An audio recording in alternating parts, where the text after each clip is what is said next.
Olá, meus queridos, sejam bem-vindos a mais uma aula de Física. Hoje estamos aqui, eu, a professora Neide Pinheiro, para acompanhar vocês no vídeo, e a professora Dilcléia Oliveira na assistência. Olá, Pro, seja bem-vinda. Olá, professora Neide, obrigada. Olá, pessoal, sejam bem-vindos. Estarei aqui no chat. Participem, hoje a aula de revisão está muito boa, aproveitem. Boa aula para todos. Isso aí, vamos então ao nosso momento de exposição.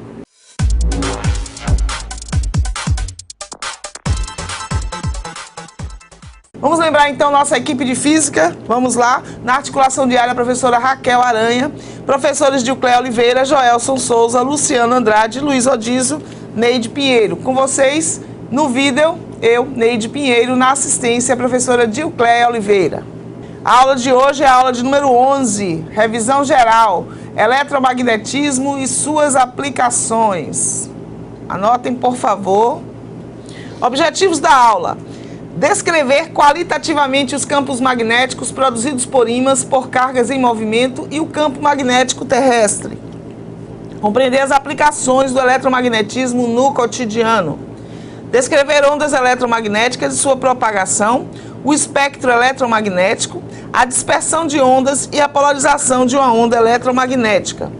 Compreender a importância dos fenômenos eletromagnéticos e sua relação com as tecnologias utilizadas no cotidiano. Descrever utilizações industriais e médicas de radiações nucleares, identificando seus riscos. Bem, lembrando para vocês, minha gente, que o tema transversal dessa unidade, que entra aí para vocês nas questões interdisciplinares, vocês sabem, né, nas APAs, é sexo, sexualidades e gêneros. Nós trabalhamos na semana passada com uma aula completa sobre a questão da mulher na ciência, né? A questão do gênero, as dificuldades encontradas por essas mulheres que buscam o caminho da ciência, né? Que querem descobrir novas coisas, contribuir para a sociedade em que vivem com o seu trabalho em pesquisa na ciência. E aí, então, é importante que vocês estejam sempre atentos a isso, né? Nós vamos trabalhar com essas contribuições, vamos trabalhar com descobertas, né, dessas mulheres na ciência e abordando aí na questão interdisciplinar. E trouxemos para vocês uma frase da nossa querida Marie Curie, né, que nós falamos tanto aqui durante a unidade, a única mulher a ganhar 2 prêmios Nobel, um na física, um na química, tá? E disse o seguinte: a vida não é fácil para nenhum de nós. Temos que ter persistência e, acima de tudo, confiança em nós mesmos. E essa frase tão atual, tão legal, né, tão forte, é muito importante para vocês nesse momento de terceira série, final de período de ensino médio, gente. Vocês que estão aí numa fase em que vocês ou seguem para a universidade ou ficam trabalhando na localidade de vocês. Eu espero que vocês queiram ir além, queiram estudar mais, porque é muito importante que a gente possa buscar cada vez mais saber para contribuir, né, com o local que a gente vive, com a nossa comunidade, com o nosso país, para que a gente busque sempre ajudar mais e mais. E o que pode trazer isso para a gente? Conhecimento, né? O conhecimento, ele nos possibilita essa ajuda, nos possibilita, nos capacita, melhor dizendo, para que a gente possa contribuir, né, com a nossa comunidade, com a nossa cidade, com o nosso estado, com o nosso país. E é muito importante. Então, é preciso ter persistência e confiança em nós mesmos. Frase sempre atual de Marie Curie, tá bom? Fica para vocês, então, essa mensagem nesse dia de hoje. Vamos começar lembrando aí no tema, né, dessa unidade. Nós trabalhamos com magnetismo inicialmente. Lembrando que o termo magnetismo, ele origina-se do nome Magnésia, região lá da Ásia Menor, na Turquia, onde foi encontrado o minério chamado de magnetita, né? O que vem a ser a magnetita? Um ímã natural, que foi observado que ele tinha propriedade de atrair objetos, né, pequenos objetos ferrosos à distância. Então, o magnetismo, como definição, é o fenômeno de atração ou repulsão observado entre determinados corpos, chamados ímãs, entre ímãs e certas substâncias magnéticas. Então, nós percebemos que nós vimos a história, né, do magnetismo em relação a como é que foi descoberto, né? Foi visto que a pedra ela atraía pequenos objetos ferrosos e aí então, a partir daí, muitas coisas aconteceram. A matéria, ela se diferencia em relação às suas propriedades magnéticas. O que é que a gente tem em relação à matéria, né, que pode ser importante em relação ao magnetismo? Nós vimos que existem materiais que são diamagnéticos. O que são os materiais diamagnéticos? São aqueles que, na presença de um campo magnético externo, eles criam um campo em sentido contrário. Dessa forma, eles não são atraídos por ímãs, ou seja, os materiais diamagnéticos são aqueles que não são atraídos por ímãs. Exemplo de alguns materiais, olha aí o ouro, a prata, o chumbo, o mercúrio. Aí vocês vão logo desmistificar a questão do que todo metal é atraído por um ímã, e não é. Então, nós temos aí o ouro, a prata, o chumbo, o mercúrio, todos são metais, né, de acordo com a tabela periódica, todos são metais, mas eles não são atraídos por ímãs.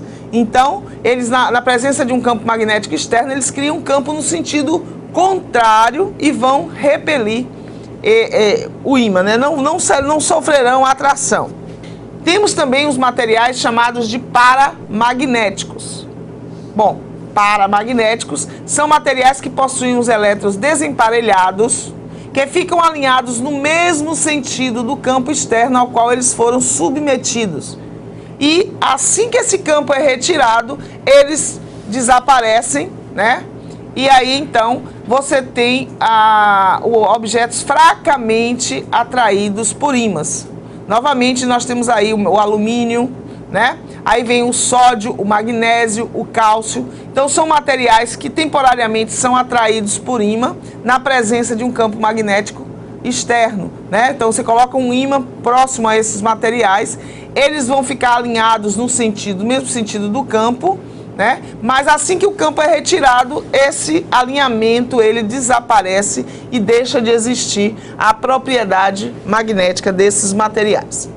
E por fim, temos aqueles materiais chamados de ferromagnéticos. Bem, esses são aqueles que, propriamente dito, eles são atraídos por ímãs, tá? Esses são aqueles materiais que têm a propriedade de serem fortemente atraídos por ímãs, tá? Eles adquirem campo magnético no mesmo sentido do campo ao qual eles foram submetidos, que permanece quando o material é removido.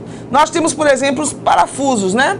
Se você coloca um parafuso próximo a um ímã, parafuso de níquel próximo a um ímã, ele vai continuar com seus dipolos alinhados e ele vai ser atraído por uma chave de fenda, por exemplo, né? Nós falamos aqui da aplicação em relação a isso, né? Da chave de fenda, já tem chave de fenda que tem a ponta magnética justamente para magnetizar os parafusos, né? E facilitar a utilização deles no dia a dia.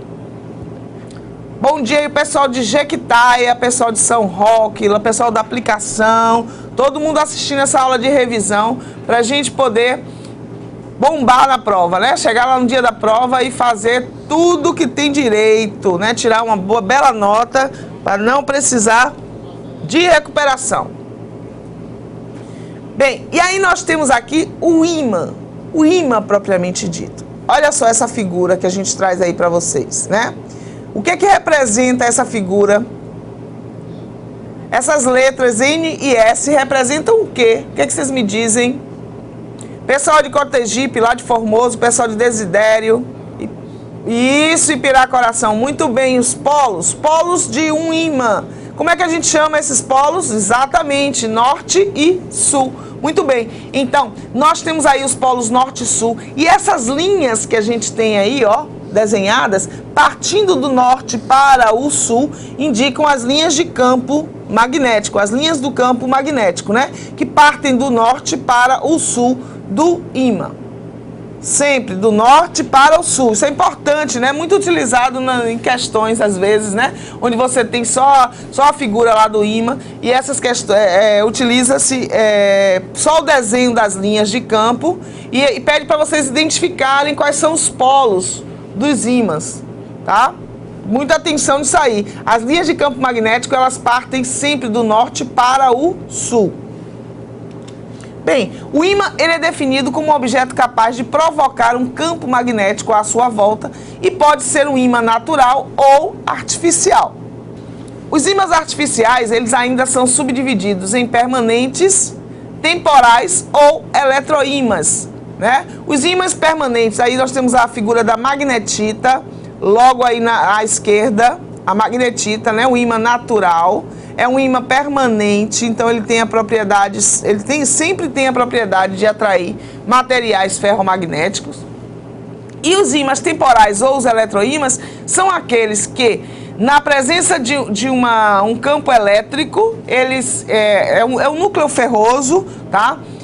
Por onde passa uma corrente elétrica, e na presença dessa corrente elétrica, nós vimos já, né? E vamos ver hoje aqui também, é gerado um campo magnético. Então, esse material, esse núcleo ferroso, ele passa a atrair os materiais ferromagnéticos, mas ele só atrai esses materiais ferromagnéticos na presença do campo elétrico. Então, eles são chamados de ímãs temporais ou eletroímãs. E aí na figura a gente traz uma utilização muito comum desses eletroímãs, que é nos ferros velhos, né? Os ferros velhos, né? Como é que chama? Essas lojas, esses locais onde as pessoas coletam todo o material de ferro, né? Velho, e vende esse material para que eles sejam reciclados, transformados em outras coisas, tá? Então, para separar o que é ferromagnético do que não é, então é utilizado um eletroímã. Ele atrai tudo que é ferro ou derivado do ferro ou do níquel, de alguma liga, e tudo que não é fica no monte. Bem, quais são as propriedades dos ímãs? Nós vimos que todo ímã ele tem 3 propriedades. A primeira delas é a polaridade. Bom, o que significa isso? Significa que todo ímã possui 2 polos que são intitulados, como o pessoal lá de Ipirá já falou pra gente aí, norte, representado pela letra N, e sul, representado pela letra S. Então, todo ímã possui 2 polos, norte e sul. A segunda propriedade é a da atratibilidade. Essa propriedade, ela nos fala o seguinte, que polos de mesmo nome se repelem e polos de nomes contrários se atraem. Olha aí, norte com sul, atração. Sul com norte, atração. Sul com sul, repulsão. Norte com norte, repulsão. Então já sabe que se você tem 2 polos próximos, se você tem polos iguais, vai haver repulsão. Se os polos são distintos, vai haver atração. E essa propriedade que é muito importante, que pode causar às vezes alguma confusão, que é a propriedade da inseparabilidade dos polos. O que nos diz essa propriedade? Que quando o ímã é quebrado, ele dá origem sempre a 2 novos ímãs. Então, quer dizer, não é possível separar o polo norte do polo sul. Quebrei um ímã, vou gerar 2 ímãs novos. Quebrei cada um desses 2 novos ímãs, eu vou gerar mais 2 novos ímãs. Cada um terá um polo norte e um polo sul. Não temos ímã com um polo só, ok? Alguma dúvida até aqui, minha gente? Falamos sobre o magnetismo terrestre, por quê? Nós vimos que a bússola, né, esse instrumento que nós temos aqui à direita, tá? A bússola foi criada a partir da descoberta da magnetita, né? No momento em que a magnetita foi descoberta, né, logo depois os chineses, eles perceberam que isso poderia ser utilizado, essa propriedade poderia ser utilizada para a questão da movimentação terrestre. Então, percebe-se que numa bússola, nós temos sempre a ponta magnetizada da agulha sendo atraída para o norte geográfico, não exatamente para o norte geográfico, existe uma inclinação, né? Bom, isso quer dizer então que o norte geográfico corresponde ao sul magnético da Terra, tá? Então observe aí, minha gente, que no desenho nós temos o sul para cima, ó, aqui como se a Terra fosse um grande ímã, né? Então considera-se que a Terra é um grande ímã, a Terra tem seu campo magnético, mas os polos norte e sul geográficos não coincidem com os polos norte e sul magnéticos, tá? E aí nós temos o polo norte magnético apontando para o sul geográfico com uma inclinação. Nós já vimos que essa inclinação ela varia, né? Ela vai até uns 8 graus mais ou menos, tá? De inclinação, e que o polo sul magnético aponta para o norte geográfico com a mesma inclinação, né? Então, por isso a agulha da bússola, que é norte, ela é atraída para o norte geográfico, que na verdade corresponde ao sul magnético terrestre. Ó, o pessoal pergunta qual é o material do eletroímã, né? O material do eletroímã, geralmente o eletroímã é um núcleo de uma liga ferrosa, tá? O ferro, o níquel, o cobalto, materiais que geram campo magnético, tá? Então, na presença da corrente elétrica, esse eletroímã, esse material, como é que eu posso dizer assim? Ele gera campo magnético que vai ser utilizado durante o tempo em que você estiver fornecendo ali corrente elétrica para aquele circuito, tá?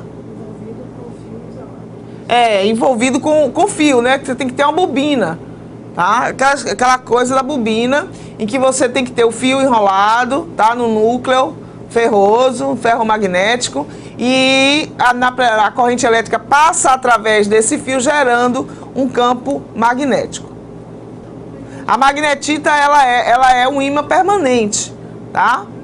Independente de você ter ou não campo elétrico, né? A magnetita, ela é a pedra, é o minério, tá? Responsável por tudo isso aí, tá? Foi descoberto que esse material, ele tinha esse poder de atração sobre materiais ferrosos, independente de qualquer coisa, tá? Ele é um ímã permanente. A professora Dilcléa quer dar uma dica pra gente. Porque tem ali qual é o material do eletroímã, a professora Neide já falou, né? Que é um material ferromagnético, é um núcleo, e ele é envolvido com um fio isolado. E nas extremidades desse fio são conectados uma diferença de potencial, a corrente elétrica então passa por esse fio, e aí esse núcleo, né, adquire propriedades magnéticas, que é de atrair outros materiais, né, outros metais, outros materiais ferrosos. E a magnetita não só funciona quando está ligada, a magnetita é um mineral que tem propriedade de atrair outros ímãs e outros metais. Então, a magnetita é uma coisa e o eletroímã é um núcleo ferromagnético que, envolvido em um fio isolado conectado à tensão elétrica, ele adquire, quando submetido a uma corrente elétrica, propriedades magnéticas, que é justamente o que a professora Neide citou como exemplos de lugares que têm sucatas, né, metais, e querem separar de lixos. Então, vê aquele negócio enorme, né? E ele consegue, através de uma corrente elétrica que tem ali, e um núcleo ferromagnético, ele consegue atrair outros metais. Se por acaso tirar a tensão elétrica ali, não passa mais corrente elétrica, aí o eletroímã deixa de funcionar. Já a magnetita não. A magnetita é um mineral que é encontrado na natureza com propriedades, né, magnéticas. Ok, é isso aí. Então, fica explicado aí para vocês essa diferença ali. O eletroímã a magnetita é um ímã permanente. O eletroímã é um ímã temporário, tá? Ele vai ser ímã enquanto estiver passando corrente elétrica pelo fio, né, que envolve o núcleo. Inclusive, essa propriedade, né, de ser ímã enquanto estiver passando corrente elétrica ou não, é que no momento que você quer descarregar aquele material que foi atraído por ele, é só você desligar o circuito, deixa de passar corrente elétrica e o material é despejado no local adequado, ok? Vamos lá então, continuando, nós falamos sobre a bússola, né? A bússola é esse material que foi inventado, né? Foi criado, tá? Desenvolvido 2000 anos antes de Cristo e tem a função de orientar os viajantes de um modo geral, tá? Nós vimos aqui a importância da bússola para as navegações, por exemplo, né? Antes da bússola, as navegações eram todas feitas baseadas no céu. Então, o céu era a orientação das pessoas em relação a para onde ir, né? De onde eu estou, para onde eu vou, o nascer do sol, né? O sol também referência, as estrelas de um modo geral, né? E depois da bússola, passou-se a depender menos das condições de tempo, porque, por exemplo, num dia em que não tinha sol, ou que tinha o céu à noite, o céu não estava estrelado, né? Como é que se guiava? Tá? E aí, então, a bússola, ela passou a exercer essa função tão importante, por isso ela é utilizada nos dias de hoje ainda muito, né? Sempre para orientação em caminhadas, né? O pessoal que gosta de fazer trilha aí nas cidades de vocês, né? O pessoal da Chapada que gosta das trilhas. Então a bússola é um importante instrumento de orientação geográfica que veio para melhorar a vida das pessoas. Então imagine uma coisa que foi criada 2000 anos antes de Cristo, né? Sendo utilizada até hoje de forma tão contundente, né? De forma tão expressiva. Ah, que maravilha, que importância que teve essa descoberta aí, não descoberta, a criação, né? A descoberta foi da magnetita e a partir daí foi criada a bússola, que aponta sempre para o norte da Terra, né? O polo norte da Terra. Lembrando mais uma vez que, então, o polo norte geográfico coincide com o polo sul magnético. Não exatamente, com uma ligeira inclinação. Vamos ver uma questãozinha aqui? Observe as afirmativas a seguir. Numa bússola, o polo norte é o polo da agulha que aponta para o norte geográfico da Terra. 2. Polo de um ímã é a região desse ímã onde o magnetismo é mais intenso. 3. Ao se cortar um ímã, obtém-se 2 ímãs com um único polo cada um. Camila, lá de Piracoração, diz que é letra B. O pessoal de Barra Brejo também letra B. Jaqueline de Mucambo diz que é letra C. Itanagé diz que é letra D.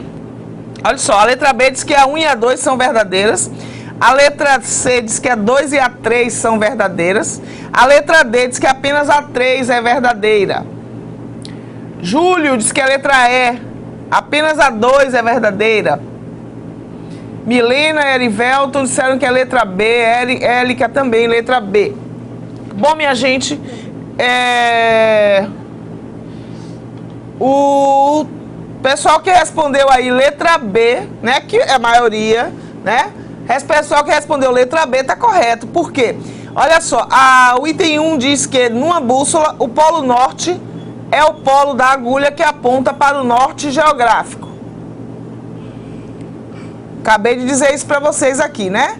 O polo norte é o polo da agulha que aponta para o norte geográfico da Terra, que coincide com o sul magnético, tá? E o segundo, o polo de um ímã é a região desse ímã onde o magnetismo é mais intenso, correto. O terceiro diz que ao quebrar um ímã, obtém-se 2 ímãs com um único polo cada um. Isso fere o princípio da inseparabilidade dos polos de um ímã. Então, parabéns, Andréa, parabéns, Uídila, parabéns, Ana Clara, parabéns aí o pessoal todo, a Camila, que foi quem respondeu primeiro, né? É a letra B que é a correta, tá? E a gente, de volta, então, vamos para a próxima pergunta. Quando magnetizamos uma barra de ferro, estamos... O que vocês acham? Retirando elétrons da barra? Acrescentando elétrons à barra? Retirando ímãs elementares da barra, acrescentando ímãs elementares da barra, orientando os ímãs elementares da barra. O que vocês acham? Vamos lá, já estamos de volta, sinal ok, vamos embora. Rodrigo disse que é a letra E, lá de Bonito Brejo. Vamos no... É Igor, ok. Milena disse que é a letra C. O pessoal lá de Barra Brejo disse que é a letra B. A letra correta da questão anterior foi a letra B. 1 e 2 verdadeiras, tá?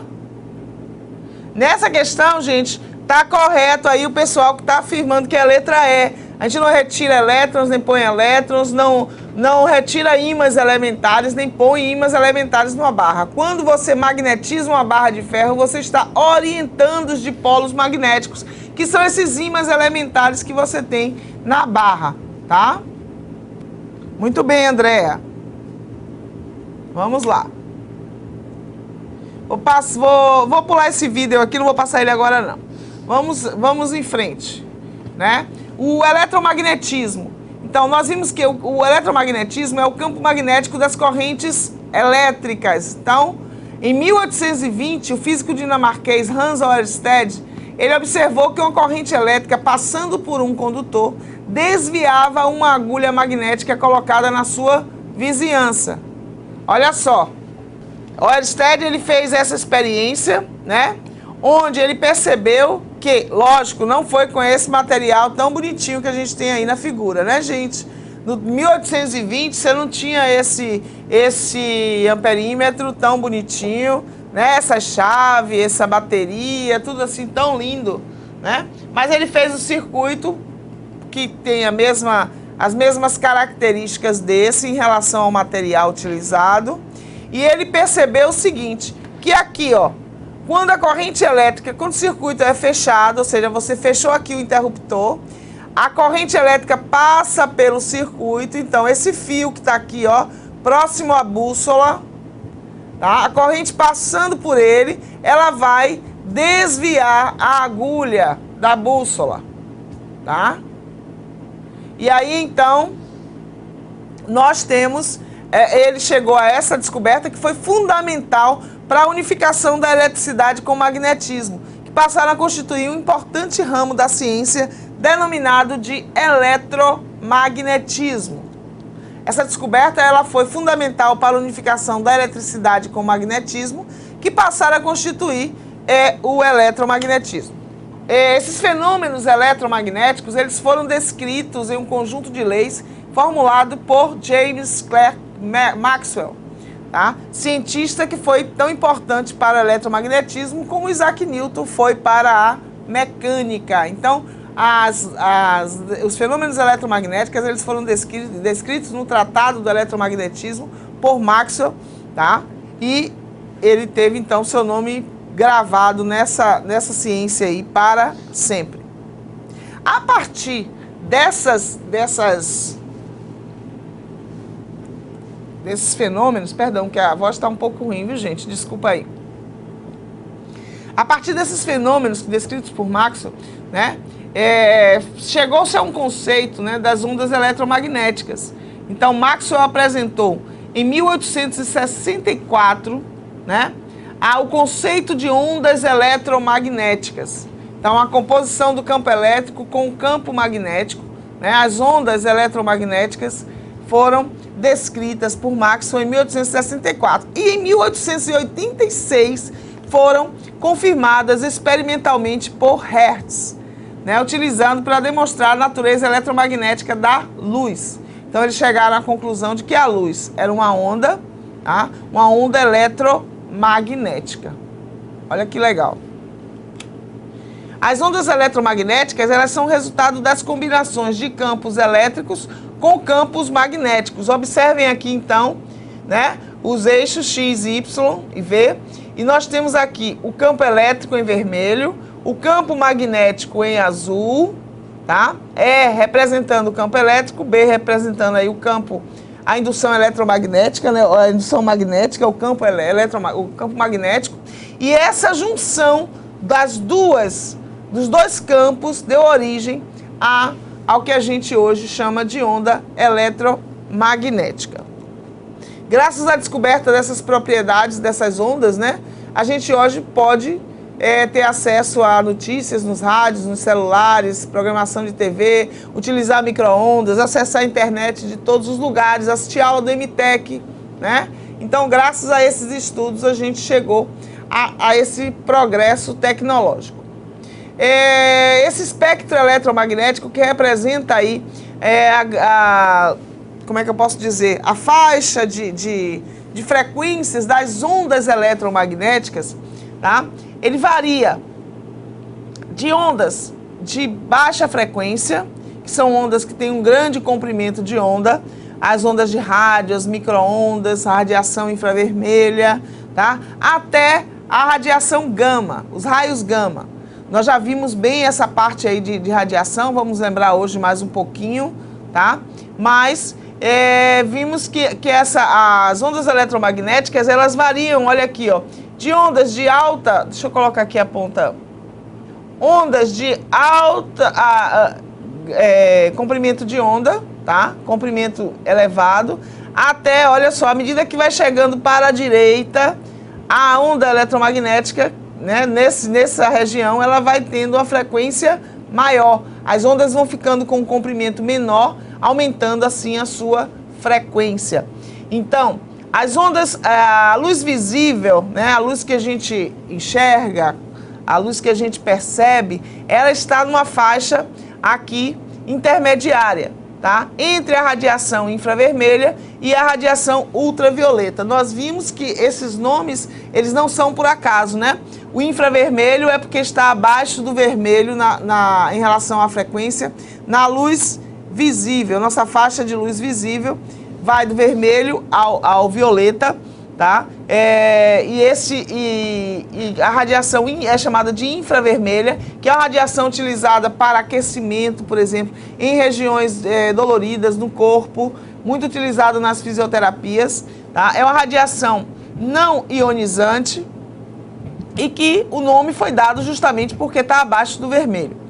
A ultravioleta, que são os raios UVA, UVB, onde a gente vê muito esse termo utilizado nos filtros solares, né, que a gente utiliza hoje com muita frequência, tá? Os filtros solares que aumentam a proteção da nossa pele a essa radiação, tá? A gente sempre ouviu falar de UVA, UVB, mas muita gente nem sabe o que significa isso, né? Agora vocês já sabem que UVA e UVB representam a radiação ultravioleta A ou radiação ultravioleta B, que são radiações de alta frequência e constituem aí já a radiação ionizante, que podem causar problemas de saúde, né? Podem gerar câncer de pele, tá? Então, a exposição excessiva ao sol em horários onde você tem uma grande emissão de radiação ultravioleta tem que ser evitada, tá? Então, caso não haja como você evitar essa exposição, você vai aumentar a proteção da sua pele utilizando os filtros solares. Bem, e aí vem uma perguntinha sobre o espectro eletromagnético. Características de micro-ondas comparadas com a luz visível. As micro-ondas têm, e aí nós temos velocidade de propagação menor no vácuo, fótons de energia maior, frequência menor, comprimento de onda igual, comprimento de onda menor. De acordo com o que nós acabamos de ver em relação ao espectro eletromagnético, as micro-ondas comparadas com a luz visível, tá? Elas têm o quê? Dessas 5 opções que eu coloquei para vocês aí. Pensem um pouquinho. Igor disse que é comprimento de onda igual. Será, Igor? Quem mais? Júlio e Milena estão dizendo que é a letra E, comprimento de onda menor. Olha lá. Barra Brejo diz que é letra A. Velocidade de propagação menor. Qual é a velocidade de propagação das ondas eletromagnéticas, gente? No vácuo, é a velocidade da luz. Comprimento de onda igual. Campo Tapagem diz que é letra C. Vocês estão chutando. Eu vou voltar aqui, ó. Olha aí para essa figura. O que a gente pode dizer das micro-ondas em relação à luz visível? Andréia, lá de Santana Laguna, diz que é letra C. Aplicação diz que é letra C. Ipirá São Roque, letra D. Jussara diz que é letra B. Camila, lá de Pirá Coração, diz que é letra C. Tânia de Exu, também letra C. Olha só, já viram bem o espectro eletromagnético? Identificaram que as micro-ondas estão aqui, ó, e a luz visível está aqui? Muito bem, vou voltar à pergunta. Características de micro-ondas comparadas com a luz visível. As micro-ondas têm... Comparadas com a luz visível, as micro-ondas têm o que, gente? Acertaram aí, ó. Todos que disseram que é a letra C, minha gente. As micro-ondas têm frequência menor que a luz visível, tá? O comprimento de onda não é igual, o comprimento de onda não é menor. Se eu falasse da luz visível em relação às micro-ondas, aí era certo. Mas da micro-ondas em relação à luz visível, não. As micro-ondas estão à esquerda da faixa de luz visível, portanto, elas têm comprimento de onda maior que a luz visível. Elas têm frequência menor. Sempre os que estão à esquerda, as radiações à esquerda têm frequência menor do que as radiações à direita. Ok? Então, respondeu certo quem respondeu letra C. Quem não respondeu letra C vai estudar para a prova, hein, minha gente? A prova está chegando. Aplicações dessas radiações eletromagnéticas no cotidiano, né? Já falei para vocês em relação à internet, né, comunicação de um modo geral. E aí a gente traz uma imagem das torres de comunicação de celulares, tá? Emissão de ondas eletromagnéticas nas repetidoras de celulares que a gente tem. Vocês têm aí nas cidades de vocês, né, colocadas em pontos estratégicos, em pontos elevados da cidade, essas torres que recebem as ondas dos satélites, né, e emitem também. Vocês também têm aí na escola de vocês, tá, a recepção das ondas eletromagnéticas através do satélite. Tá? Vocês têm a antena que capta a onda emitida pelos satélites para poder receber o sinal aí das nossas aulas. Né? Então, rádio, televisão, telefone, forno micro-ondas, radar, celular, internet, todas elas dependem das ondas eletromagnéticas para o seu funcionamento. Os aparelhos de comunicação, olha aí a antena que eu falei para vocês, né? Que vocês têm nas escolas aí de vocês, né? Funcionam a partir de ondas eletromagnéticas que recebem dos sinais enviados por antenas. O nosso sistema de visão também, né, funciona pela detecção de ondas eletromagnéticas. Parte visível do espectro, a parte de luz visível, tá? Então, é por meio dessas ondas eletromagnéticas que a nossa Terra recebe a energia do Sol. Então, nós temos aqui, ó, o sistema de visão nosso. Deixa eu pegar aqui a pontinha. Olha aqui. A luz, ela passa pela pupila, pela íris, perdão. Não, íris é a parte colorida, desculpe. A pupila, né, que é aquela parte preta, que funciona como diafragma. Então, você tem a pupila maior ou menor, a depender da hora do dia, a depender da exposição ao sol, tá? E aí, a luz passa pela pupila, atravessa o cristalino, que é a lente que a gente tem aqui. Essa lente, ela é feita para trazer os raios, né, de luz para a retina. Então, a imagem, ela é projetada na retina para que a gente possa enxergar. Aqui nós temos a faixa de luz visível. Como eu disse para vocês, ela varia do vermelho ao violeta. Então, a luz visível, ela possui uma faixa estreita de frequências que se estende de aproximadamente 4,5 vezes 10 a 14 Hz do vermelho a 7,5 vezes 10 a 14 Hz, o violeta. E essa faixa de luz, ela é capaz de sensibilizar a nossa visão. O que está fora disso aqui a gente não enxerga, tá? Qualquer pessoa não enxerga, né? A não ser que seja um super-herói, né, que tenha capacidade de enxergar, que tenha um olho de Tandera, que enxerga, que tenha a visão além do alcance, tá?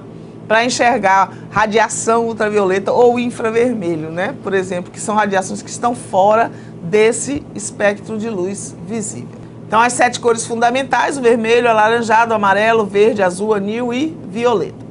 Bem, quais são os tipos de radiações eletromagnéticas? Dentro dessa faixa de ondas eletromagnéticas que nós vimos ali, nós vimos que existem 2 tipos de radiação eletromagnéticas liberadas de alguns aparelhos que fazem parte do cotidiano das pessoas, do nosso cotidiano, né?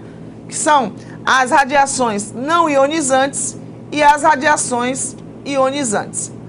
Bem, esses 2 tipos de radiação, eles têm uma diferença conceitual, né? E trazem consequências distintas para as pessoas em relação à sua exposição, tá?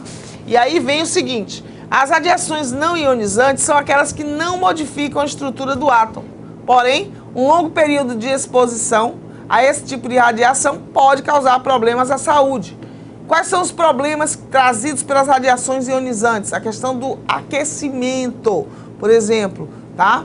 Então, nós vimos que a catarata, por exemplo, que é uma doença muito comum, ela é consequência da radiação não ionizante, tá? Da exposição à radiação não ionizante, a exposição prolongada. Por isso, normalmente, as pessoas só têm catarata quando já estão idosas, porque a catarata ela é uma doença que surge pela exposição contínua, né, à radiação não ionizante. Pode ser que tenha pessoas que venham adquirir a catarata, outras que não, mas é muito comum que se tenha.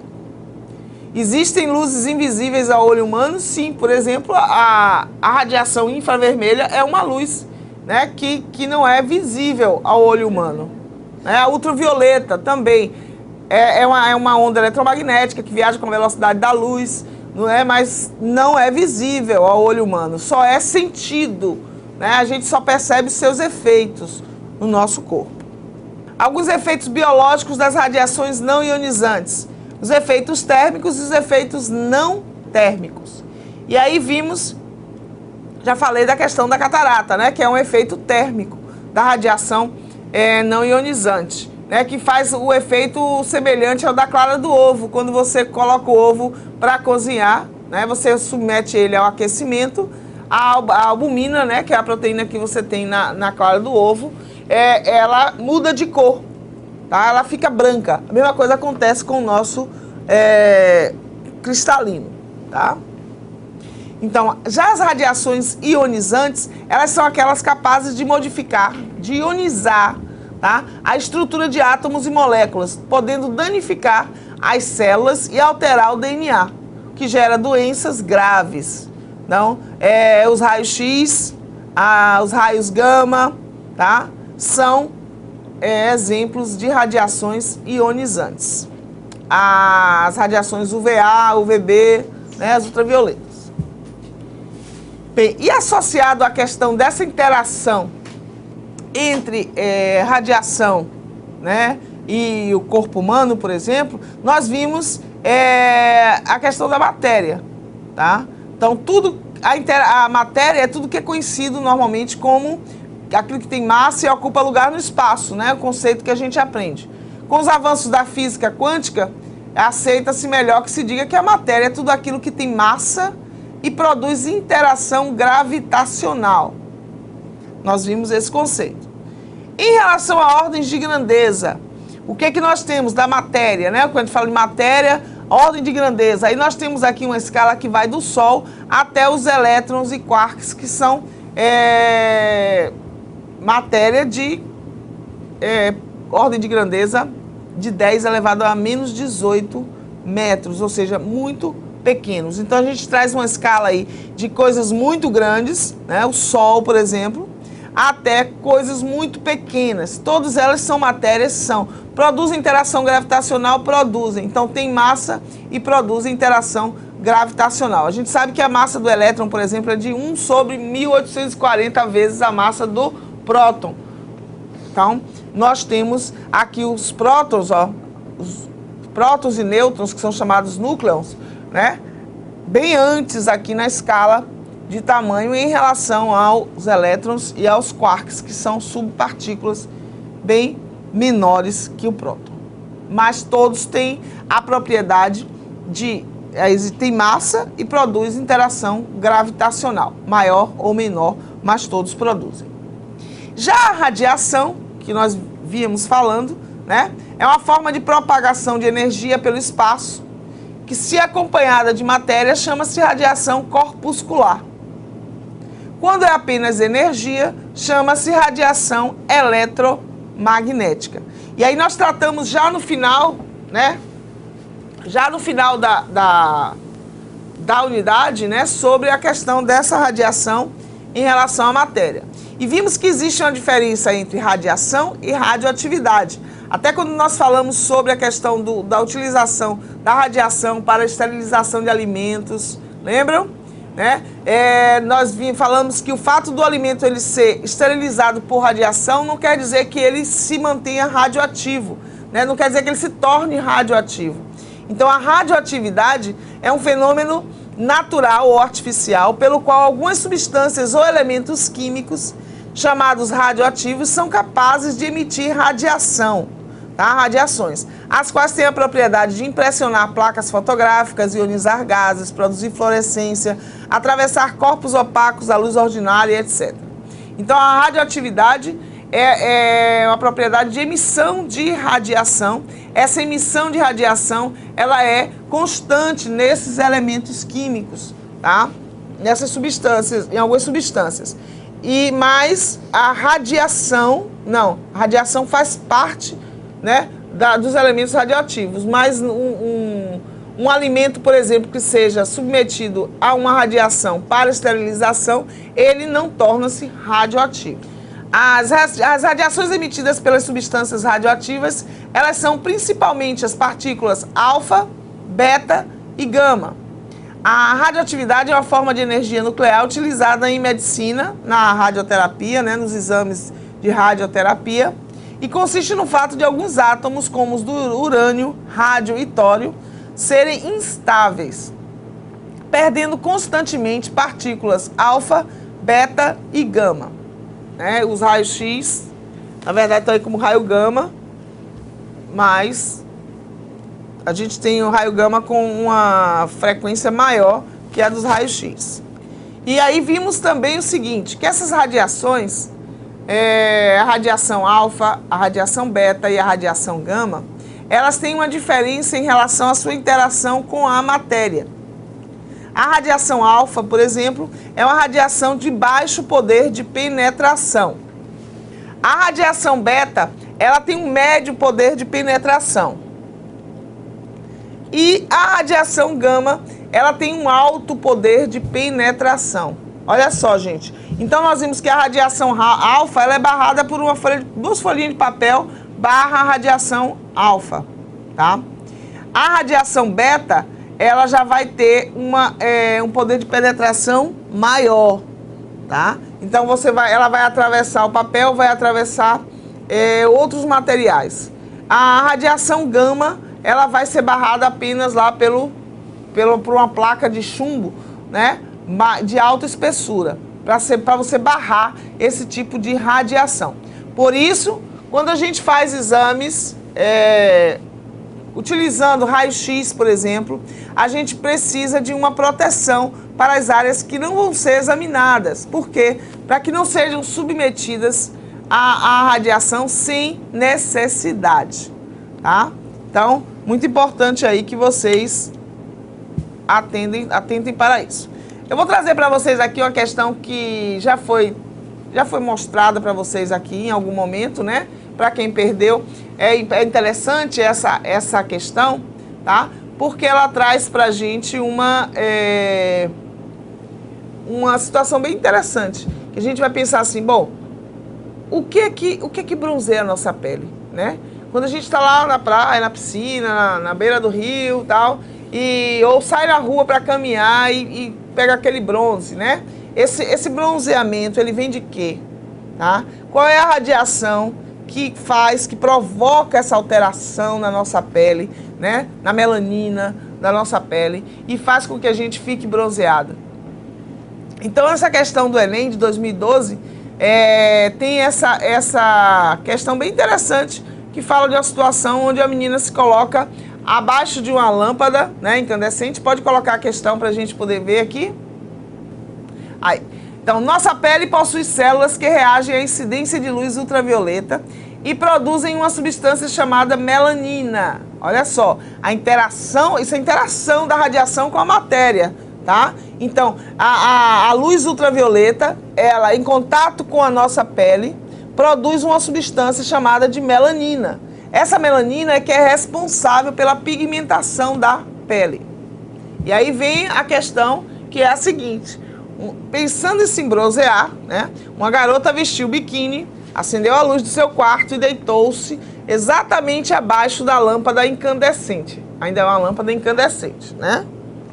Após várias horas, ela percebeu que não conseguiu resultado algum. O bronzeamento não ocorreu porque a luz emitida pela lâmpada incandescente, ela é de baixa intensidade, baixa frequência, espectro contínuo, amplitude inadequada, curto comprimento de onda. O que é que vocês acham? A luz incandescente, ela vai produzir dois tipos de radiação. Uma é a da luz visível. A outra é infravermelho, tá? Aí eu quero saber de vocês o seguinte: por que a menina não se bronzeou? Camila e Marciane disseram que é porque ela tem baixa intensidade. Andréa também, Milena também. Será que é por isso, gente? Será que se eu colocasse uma lâmpada com uma potência maior, ela ia bronzear a menina? O pessoal de Macaúbas, lá de Lagoa, diz que é letra A. Não. Cotegipe Formosa diz que é letra E, curto comprimento de onda. Ao contrário, né, gente? A luz incandescente, ela produz radiação infravermelha, tá? Olha aí, ó. Uma lâmpada incandescente emite ondas na faixa do infravermelho e da luz visível. Para sensibilizar as células do nosso corpo, é necessária a emissão de ondas na faixa do ultravioleta.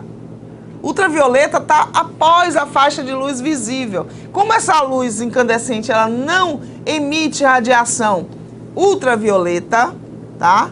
Então, a baixa frequência impossibilita o bronzeamento, tá? Então, a resposta certa é sim a letra B. Quem respondeu letra B está correto. Parabéns aí o pessoal de Campo Jequitaia, o pessoal de aplicação, que respondeu que era a letra B. Vamos entender isso direitinho, porque nós estamos chegando dia de prova, gente. Vai que tem uma questão sobre o espectro eletromagnético e vocês não sabem mais, não sabem o que é frequência, o que é amplitude, o que é comprimento de onda. Deixa eu falar com eles aqui, Fabrício. Então, quando vocês forem responder a questões sobre espectro eletromagnético, primeiro forem estudar, lembrem bem quais são as radiações do espectro eletromagnético que estão à esquerda e quais são as que estão à direita, a da faixa de luz visível, tá? As que estão à esquerda têm comprimento de onda elevado, né? Grande, frequência baixa. As que estão à direita têm menor comprimento de onda, maior frequência. As que estão à esquerda da faixa de luz visível são radiações não ionizantes. As que estão à direita são radiações ionizantes. É preciso ter cuidado, ter atenção, tá? Para que vocês não errem por bobagem. Não quero ninguém tirando nota baixa em prova porque esqueceu disso aí, tá bom? Bom, vamos então às nossas referências.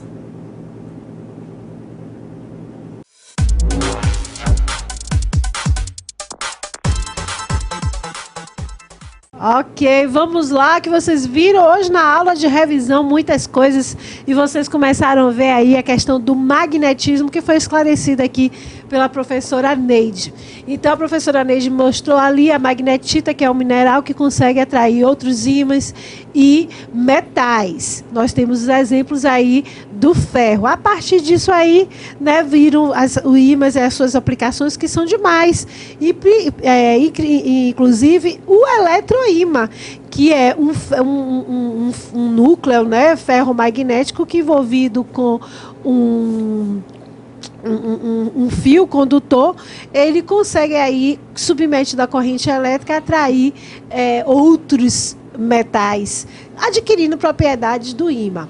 Ok? Então, aí vocês viram várias propriedades do ímã, como a questão, todo ímã tem o quê? Dois polos, o polo norte e o polo sul, magnéticos. Ímãs, quando divididos, eles se tornam outros ímãs, claro, com seus dois polos. Viram a questão aí também, e essa propriedade é que vocês viram na questão também, que é a inseparabilidade, né, de polos. Vocês viram aí a questão da relação entre o magnetismo terrestre e o da bússola. Gente, você está lá com a bússola, o norte magnético vai indicar o norte terrestre. O norte terrestre, na verdade, é o sul magnético. Não pode fazer essa confusão, tá bom? E vira a questão da luz visível no espectro eletromagnético e das possibilidades que nós podemos enxergar até então, né? E também tem os tipos de radiações. Vimos as radiações ionizantes e as não ionizantes. As eletromagnéticas, que vocês viram aí, micro-ondas de rádio, TV, raios gamas, tem os tipos de radiações que partem do núcleo atômico, que é a alfa e a beta. Gente, boa prova para vocês, boa sorte, até mais. É isso aí, Pro, obrigada pela síntese, gente. Grande abraço para vocês. Próxima semana ainda tem aquela revisão rápida. Aguardamos vocês. Um abraço.